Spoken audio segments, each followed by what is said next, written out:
ধন্যবাদ। তো সেই আমিনুল ইসলাম 2 মিনিট, আৰু কোনো টাইম নাই, মানে এলপি কব তাৰপিছত ৰিপ্লাই। মাননীয় অধ্যক্ষ মহোদয়, সময় নাই, হৈ গল। যি কব লাগে এইফালে দি দিয়ক, তেখেতে কব নালাগে, প্লিজ প্লিজ, সময় নাই আৰু।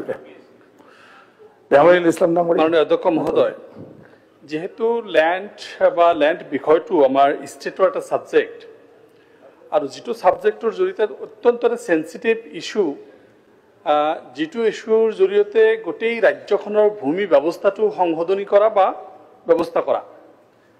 আমি দেখিছোঁ যে ইয়াৰ আগত আমাৰ তেজ গোৱালা ডাঙৰীয়া এটা পইণ্ট আনিছিল যে চাহ বাগানৰ মানুহখিনি এটা সময়ত ভাৰতবৰ্ষৰ বিভিন্ন পৰ্যায়ৰ পৰা আনিছিল, তেখেতসকলে অসমখন সুন্দৰ কৰিছে, বনাইছে। মই এই কথাটো এইখানটো ক'ব খোজোঁ যে এটা সময়ত একেটা ভাৰতবৰ্ষৰে পূৰ্ববংগৰ পৰা যিখিনি মানুহ অনা হৈছিল, তেখেতসকলেও এই মানে গ্ৰ' মোৰ ফুডছৰ জৰিয়তে তেখেতসকলক আনি যি ব্যৱস্থা কৰা হৈছিল, তেখেতসকলৰ কাৰণে সকলো ব্যৱস্থা কৰা হৈ আছে, সকলো ধৰণৰ মাটিৰ ব্যৱস্থা কৰি আছে, কিন্তু এটা শ্ৰেণীক কিন্তু বঞ্চিত কৰি ৰখাৰ এটা কৌশল ইয়াত চলি আছে।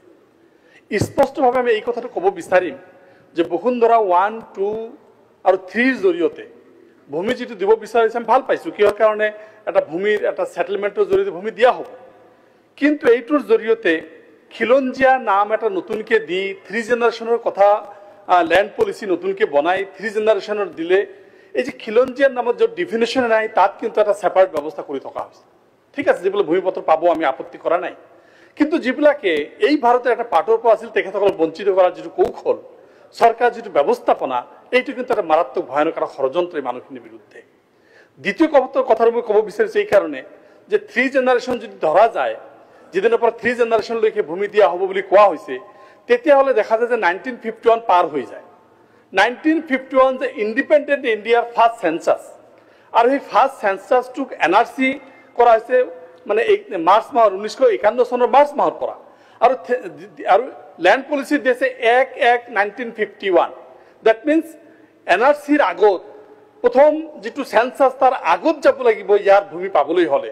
এই যে যিটো ব্যৱস্থা যদি NRC কৰিলেহেঁতেন, তথাপি NRCৰ ডকুমেণ্ট আছে যে ৰাজ্যৰ প্ৰায় 70% 80% মানুহৰ NRC ডকুমেণ্ট আছে, সেইখিনিকো দিয়া নহ'ব।